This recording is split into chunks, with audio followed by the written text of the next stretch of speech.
ce serait la IWC portugaise. Et ouais, on parle d'héritage et de culture, voilà, la prière.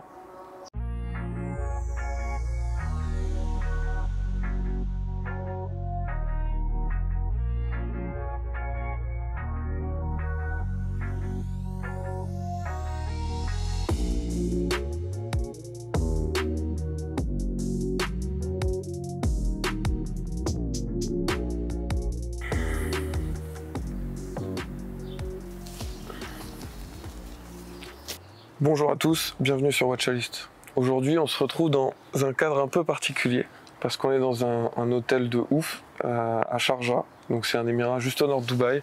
Voilà, hôtel de dingue. Pour ceux qui pensent qu'il n'y a pas de culture aux Émirats, je leur conseille de venir ici.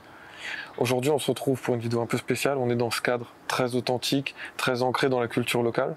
Et donc aujourd'hui, je vous propose un classement de mes 5 éditions limitées, spéciales Émirats ou spéciales Dubaï, mes 5 éditions limitées préférées.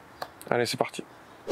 Donc, première montre de cette liste, la IWC portugaise, l'édition spéciale pour les Émirats, édition spéciale limitée à 200 exemplaires. C'est ça qu'on aime aussi dans les éditions limitées, c'est que c'est pas 500, 1000, 2000 exemplaires. Là, c'est vraiment 200, donc c'est assez limité quand même. C'est la IWC classique. On a le bleu IWC qui est magnifique. Et à la place des indices appliqués en chiffres arabes, on a les chiffres Eastern Arabic en anglais. Je sais toujours pas le nom en français, mais bref, les chiffres vraiment arabes. Magnifique. En plus, une partie du prix de la montre sert à une fondation locale.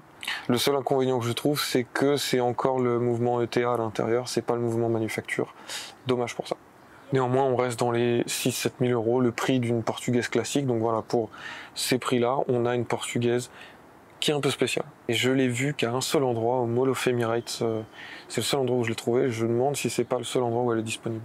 Ensuite, deuxième montre de ce classement, la Tiger Otavia, qui est sortie pour la Dubai Watch Week de 2017 de mémoire.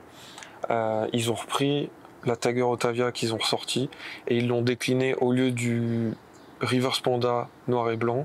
Ils ont fait un panda blanc et marron brun, un peu caramel. Vraiment cool, un peu couleur sable, un peu les couleurs du pays quoi. Le beige, le marron, qui voilà, vous le voyez, hein, le beige, le marron, c'est vraiment les couleurs d'ici. Et donc voilà, et je crois même que le bracelet est en cuir de chameau. Donc voilà, édition limitée qui était disponible à 5000 euros. J'ai failli l'acheter, je me suis vraiment tâté. Et au final, je suis passé à côté. Et voilà, aujourd'hui, elle se revend à 6000, 6005. Tant pis pour moi, j'ai envie de dire. Donc voilà, édition limitée à 150 pièces. Encore une fois, une petite édition limitée. Ça, c'est vraiment pas mal. Ensuite, troisième montre de ce classement, la Bulgari Octo Finissimo. Donc il y a une édition limitée qui est sortie, je crois, à 100 exemplaires uniquement. C'est la Bulgari Octo Finissimo qu'on connaît, mais au lieu d'avoir des index, on a les chiffres Eastern Arabic, encore une fois, qui sont dans une laque, qui sont peints dans une espèce de peinture ou de laque vert très foncé, ce qui fait que la plupart du temps ils apparaissent noirs, et parfois on voit bien le reflet vert. Le vert est une couleur aussi assez emblématique dans le pays, la couleur de l'islam, etc.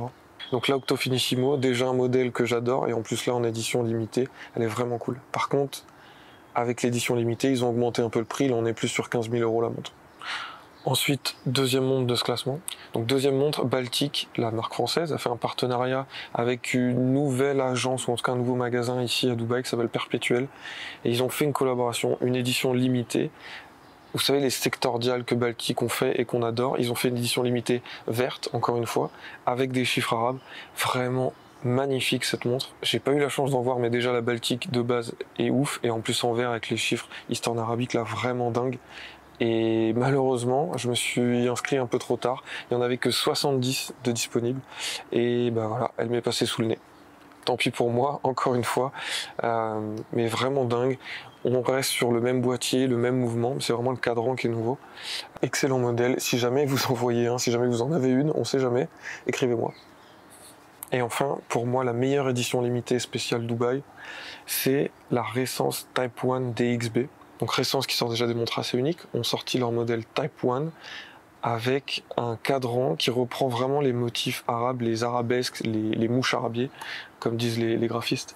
Donc les motifs qu'on retrouve ici sur des mosaïques ou des motifs muraux sur des mosquées, etc. Vraiment une très bonne édition limitée parce qu'on reprend toute l'identité du pays sans juste mettre des chiffres histoire arabique comme ça a pu être le cas sur d'autres montres. Là on a vraiment l'identité graphique du pays, de l'univers qui est repris sur la montre et c'est vraiment bien fait. Malheureusement, édition limitée à 19 exemplaires uniquement et la montre coûtait de mémoire 20 000 euros.